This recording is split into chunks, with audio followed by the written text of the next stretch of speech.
देखिए पिछले वीडियो में वो हमने आपको समतल दर्पण के उपयोग और क्या पार्श्विक विस्थापन बताया था, ठीक है। अब वो आज हम लोग देखेंगे स्फेरिकल मिरर यानी गोलीय दर्पण, ठीक है। क्या पढ़ेंगे हम लोग?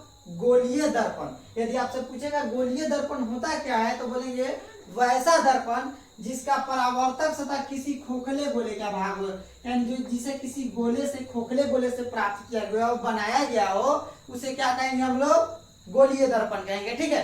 तो गोलीय दर्पण की परिभाषा आप क्या लिखोगे?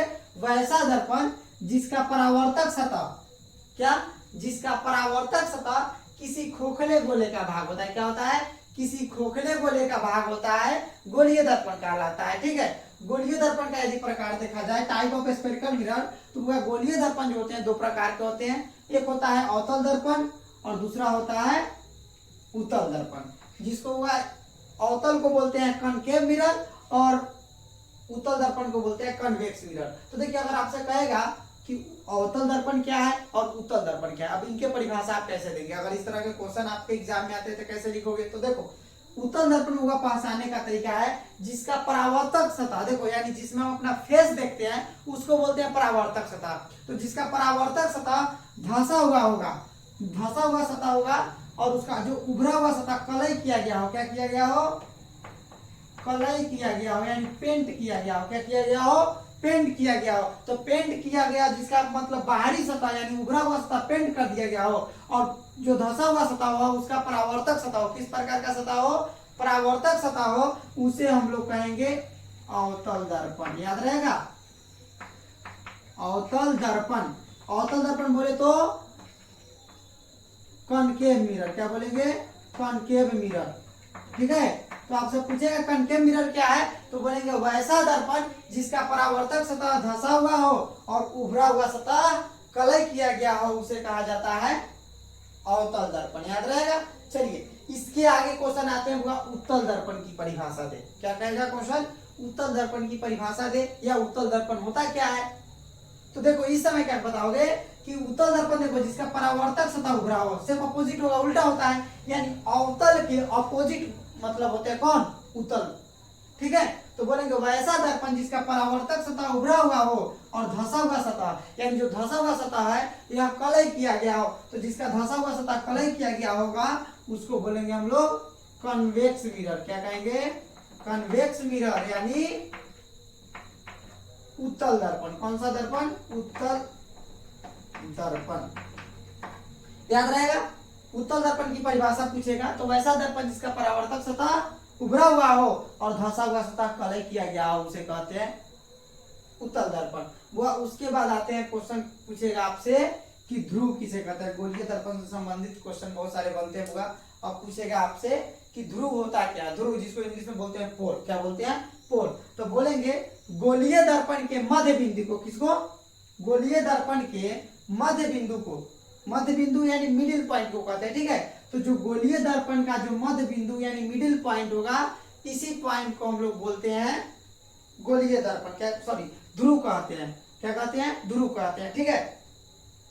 अब देखिए ध्रुव तो हो गया आपसे, यानी पोल की परिभाषा आपसे पूछेगा तो कहेंगे गोलीय दर्पण के मध्य बिंदु यानी मिडिल पॉइंट को, जो इनके बीच का जो पॉइंट होता है इसी पॉइंट को हम लोग कहेंगे, मिडिल पॉइंट को हम लोग कहते हैं ध्रुव यानी पोल कहते हैं। क्या कहते हैं? ध्रुव कहते हैं, ठीक है। उसके बाद क्वेश्चन आता है वक्रता केंद्र क्या है। वक्रता केंद्र क्या पूछेगा क्वेश्चन आपसे? वक्रता केंद्र। यह भी एग्जाम में पूछे जाते हैं। देखिए जब भी पूरा क्लास करो तो पूरा कंटिन्यू पढ़ो और अच्छे से करो, ठीक है। यह जो आप लोग क्लास कर रहे हैं यानी यह लेक्चर 3 लेक्चर है। इसके पहले भी लेक्चर 1 और लेक्चर 2 आपके यूट्यूब में अपलोड है, जो प्लेलिस्ट में आपको मिल जाएगा। क्लास 10th साइंस करके जो प्लेलिस्ट है होगा उसका पहले पार्ट 1 देखिए, पार्ट 2 देखिए, फिर एक क्लास देखिए। कारण कि बीच में से जो पढ़ोगे तो आपको समझ में नहीं आएगा। इसके लिए आपका शुरू से कंटिन्यू क्लास करना जरूरी है और आप इन सब का नोट्स तैयार करोगे। नोट्स मैं आपको पीडीएफ बनाकर आपके डिस्क्रिप्शन में डाल दूंगा, वहां से आप क्या करोगे? डाउनलोड कर लोगे और आप सब क्या करिएगा कि अपना एक खुद का नोट्स तैयार करिए, खुद का एक फेयर तैयार करिए और उससे तैयारी करिए। और आपके एग्जाम में जितना आपको पूरे सिलेबस को कवर कराया जाएगा, आप फिजिक्स, केमिस्ट्री और बायोलॉजी तीनों को कवर कराएंगे हम, ठीक है। तो आप क्या करोगे? अपना एक नोट्स तैयार करो और कंटिन्यू क्या करिए कि मेरा आप क्लास करिए। कंटिन्यू क्लास करिएगा, मैं गारंटी के साथ दावे के साथ कह सकता हूं कि आपका रिजल्ट एकदम बेस्ट होगा। हर साल बच्चे मतलब जो पढ़ते हैं उनका रिजल्ट काफी बेहतर हुआ और आप लोगों का भी होगा, ठीक है। तो इसके लिए आपको कंटिन्यू क्या करना होगा, क्लास करना होगा, ठीक है। तो देखिए अब आगे चलते हैं, होगा वक्रता त्रिज्या पूछेगा, क्या पूछेगा, वक्रता त्रिज्या, सॉरी वक्रता केंद्र बता रहे थे ना, वक्रता केंद्र जानेंगे किस कहते हैं। देखो तो गोलीय दर्पण जिस खोखले गोले का भाग यानी जिस गोले से इसको प्राप्त किया गया होगा उसके केंद्र को, उसके जो अंदर का जो सेंटर होता है ना, उसी सेंटर को हम लोग क्या कहते हैं, वक्रता केंद्र कहते हैं। क्या कहते हैं, वक्रता केंद्र कहते हैं। तो पूछेगा वक्रता केंद्र क्या है, तो बोलेंगे गोलीय दर्पण जिस खोखले गोले का भाग होता है उसके केंद्र को वक्रता केंद्र कहते हैं और उनकी त्रिज्या को, उनकी जो त्रिज्या होती है, रेडियस होता है, उसको वक्रता त्रिज्या कहते हैं। ये भी आपका ओके है। आपसे पूछेगा वक्रता त्रिज्या क्या है, तो बोलेंगे गोलीय दर्पण जिस खोखले गोले का भाग होता है, क्या, गोलीय दर्पण जिस खोखले गोले का भाग होता है उसके त्रिज्या को, किसको, उसके त्रिज्या को वक्रता त्रिज्या कहते हैं। ओके, वक्रता त्रिज्या आपसे पूछेगा हुआ तो बोलेंगे सिंपल, इसकी परिभाषा आप नोट कर लोगे, जो सुनकर लिख लोगे अपने कॉपी में और उसी को याद रखिएगा, अपने एग्जाम में लिखिएगा, ठीक है। उसके बाद आता है प्रधान अक्ष। क्या आता है, प्रधान अक्ष। तो देखिए प्रधान अक्ष बुआ बोलते हैं किसको है, तो गोलीय दर्पण के जो मध्य बिंदु होता है उसको ध्रुव कहते हैं और उसके वक्रता केंद्र को सी कहते हैं। यानी गोलीय दर्पण के ध्रुव से वक्रता केंद्र यानी सी को मिलाने वाली जो सरल रेखा होती है, इस सरल रेखा को हम लोग क्या कहते हैं, ध्रुव कहते हैं। याद रहेगा, सॉरी सरल रेखा को प्रधान अक्ष कहते हैं, ध्रुव नहीं कहते हैं, प्रधान अक्ष कहते हैं। यानी ध्रुव से वक्रता केंद्र को मिलाने वाली सरल रेखा क्या कहलाता है, प्रधान अक्ष कहलाता है। इस वाले अक्ष को क्या बोलेंगे, प्रिंसिपल एक्सिस कहते हैं, प्रिंसिपल एक्सिस यानी बोलते हैं प्रधान अक्ष कहते हैं, ठीक है। तो आपसे पूछेगा प्रधान अक्ष या मुख्य अक्ष क्या है, तो बोलेंगे कि गोलीय दर्पण के ध्रुव से वक्रता केंद्र को मिलाने वाली सरल रेखा को हम लोग क्या कहते हैं, इनके बीच का जो सरल रेखा होता है उसी को क्या बोलते हैं हम लोग, प्रधान अक्ष कहते हैं, ठीक है। आपका देखिए सबसे पहले मतलब मैंने बताया गोलीय दर्पण स्फेरिकल मिरर क्या है, तो गोलीय दर्पण की परिभाषा है सिंपल, वैसा दर्पण जिसका परावर्तक सतह किसी खोखले गोले का भाग हो, क्या हो, किसी खोखले गोले का भाग होगा, उसे क्या कहेंगे हम लोग, गोलीय दर्पण कहेंगे। गोलीय दर्पण दो प्रकार के होते हैं, अवतल दर्पण और उत्तल दर्पण, जिसको बोलते हैं concave mirror and convex mirror, ठीक है। उसके बाद आता है कनकेव मिरर की परिभाषा और कन्वेक्स मिरर की, दोनों की परिभाषा मैंने करा दिया। उसके बाद ध्रुव क्या है, तो ध्रुव वही गोलीय दर्पण के मध्य बिंदु को ध्रुव कहते हैं, ये भी आपका कंप्लीट है।